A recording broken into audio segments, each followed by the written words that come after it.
of the most lucrative illegal businesses in the world today and stands as the fourth most profitable illicit trade worldwide, estimated up to $23 billion annually. There is a deadly crisis. 80% of Southeast Asian mammal species are threatened due to snaring today. Illegal wildlife trade is the second most dangerous threat to the world's species after habitat destruction. This includes tigers, elephants, rhinos, and pangolins. The battle to combat this serious threat to our wildlife is essential and requires a multi-pronged approach. It involves governments, law enforcement, businesses, and individuals like you and me. What you just witnessed is a glimpse of the amazing natural world in contrast to the dark side of illegal wildlife trade. With Southeast Asia being an epicenter for poaching hotspots, transit points, and consumer markets, Singapore's strong connectivity makes it a critical node along the trading route to put a stop to the flow of illegally traded wildlife and wildlife products. Singapore has successfully intercepted illegal shipments of endangered wildlife. As a major transit hub, Singapore has a crucial role to play in addressing illegal wildlife trade with innovative technology solutions, not only in Singapore, but across the region and beyond.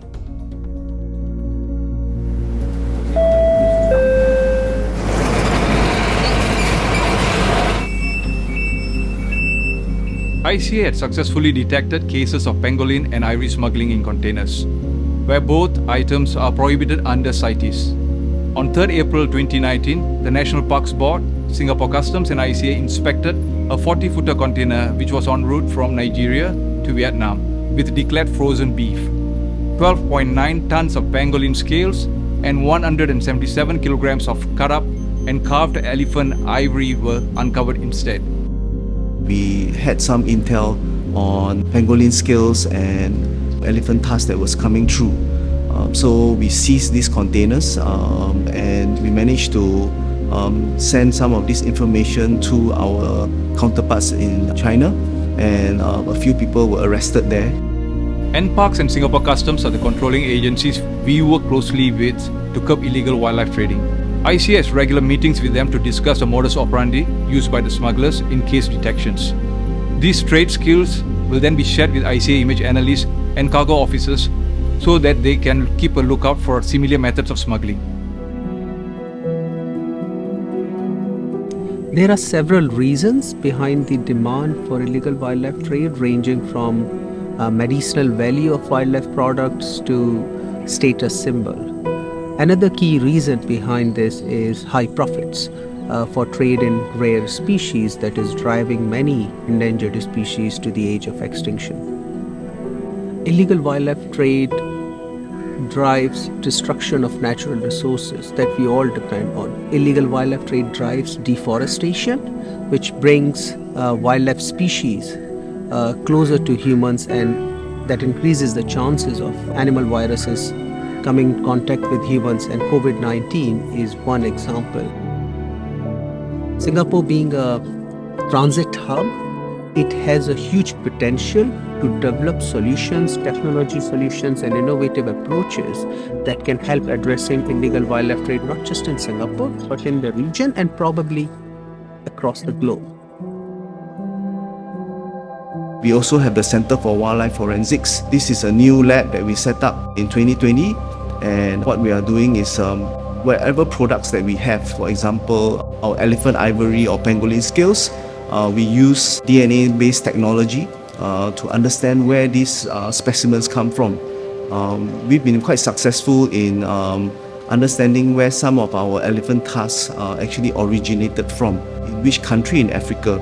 So that's a very powerful tool.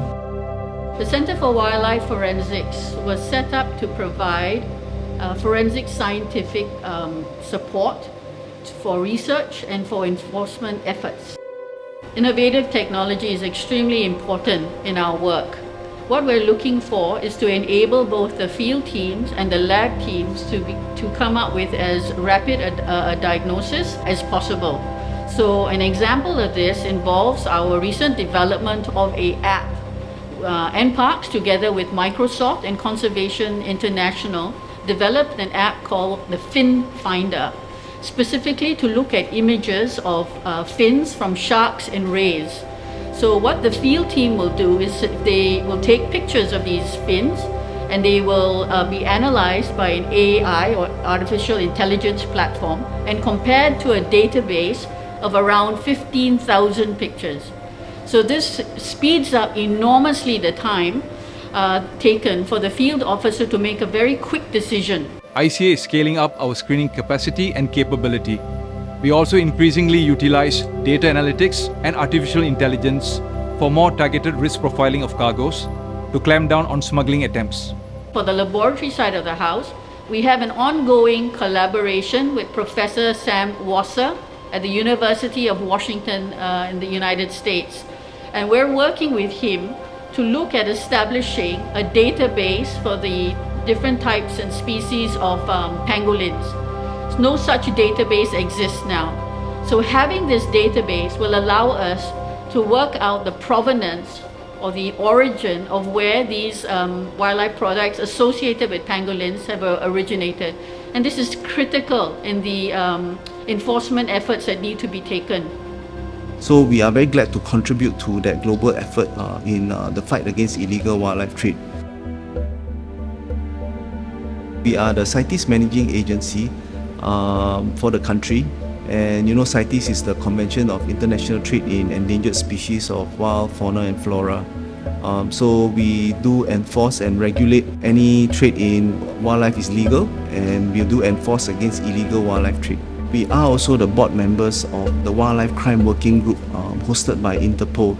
So this is an international body that is made up of enforcement agencies, CITES management agency, NGOs around the world.